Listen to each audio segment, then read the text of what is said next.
Another move we have is a kind of a combination of what we've done earlier with the left side on the shoulder and here in the 15, but we're going to take this hand instead and put the thumb over the ring finger nail and leave that as is. Then we're going to take our right foot and put it on our outer knee on the left side.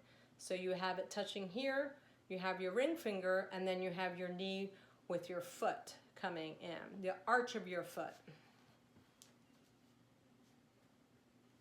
coming in there. And this is much easier to do when you're laying down than standing up.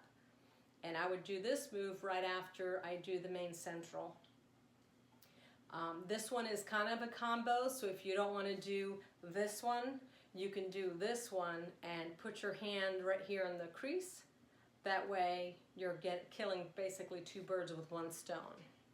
And then you do the opposite, where you take your right hand over the shoulder, ring finger, and then left arch of your foot into your knee. This works on your right side, like we talked about earlier, as well as the other one works on the other side.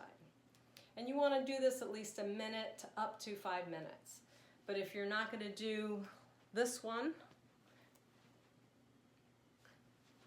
and that, you could just simply do this one and then do the back.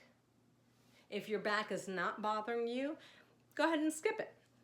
But those are two options that you can do when you're laying down. First thing in the morning and then again at night. Talk to you later. Bye.